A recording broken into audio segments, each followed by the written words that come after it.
የምትሆን አብ ወልድ መንፈስ ቅዱስ ሆይ የሚፋቀሩ የክርስቶስ ወገኖች የሚሆኑ በሰማያና በምድራውያን በረከት በእኛ ላይ የሚሆኑትን ጸጋ ቅዱስ ቤተክርስቲያን ደጆች በእምነትና በሃይማኖት እንዲከፈቱ አድርግልን። እስከ መጨረሻ ጥቅታ ድረስ ለልዩ ሦስትነት ዝማምን እንፈጽምልን። ጌታዬ ኢየሱስ ክርስቶስ የታመሙ ወገኖችን ጎብኝ። የሄዱትንና እንግዶች የሆኑትን አባቶቻቸውን ወንድሞቻችን መርተው በሰላምና በጤና ወደ ቤታቸው መልሳቸው።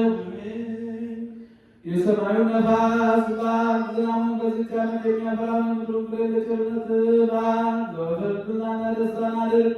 ሰላምን ማጽናንን ጊዜ ለሚያበቀው ነገር ሊያደርግ ጽና የሚሆኑ የነገሥታት ልቡና መልስ። በቅድስት ቤተክርስቲያን ሁልጊዜ ለሚሰበሰቡ ለቤተክርስቲያን ሊቃውንት ፍቅር ሰጥተው ሁሉም እያንዳንዱ በየስማቸው ኃያላን በሚሆኑ በነገሥታቱ ፊት ሰላም እናብዛላቸው።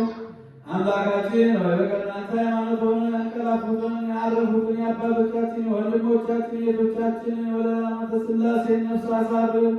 አምላካችን ክርስቶስ በኢየሩሳሌም ሰው መባካቸው ሊቀብላቸው ዘመንታና ቁርባን ወይና ሜሎን ዘይት መጋረጃ ቢሆነ አንጻቶችን የቤተክርስቲያን መዋዕት በመስጠት የሚያገለግሉትን ይቅርታን ያገኙ ዘንድ ከእኛ ጋር የተሰበሰቡት ሁሉ አምላካችን ክርስቶስ ሆይ ይቅር በላቸው። ከሚያስፈራና በሚያስደነግጥ በመንበሩ ፊት ምጽዋት ያመጡትን ሁሉ ተቀበላቸው።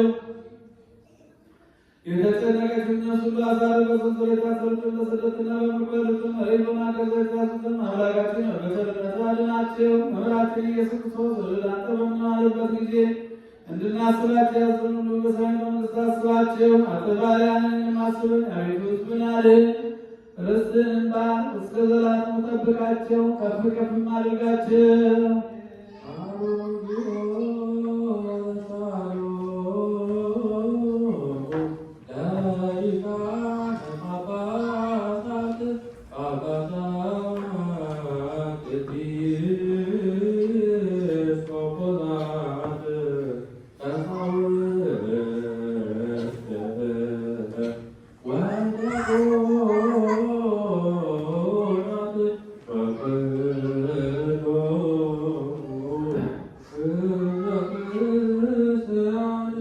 ሰማይ ይስማ ምድርን ታድምጥ፣ የምድር መሠረቶች ይደንግጡ።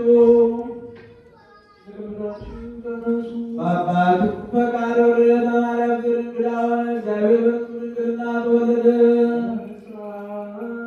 በጽላት በረት ተጨመረ፣ የንጉሥን እጅ መንሻ ተቀበለ። ከእናቱ ጡቶች ምግብን እየለመነ እንደ ሕፃናት አለቀሰ። በግልጥ ተመላለሰ፣ እንደ ሰውም ታየ። በየጥቂቱም አደገ። በ30 ዘመን በዮርዳኖስ ተጠመቀ።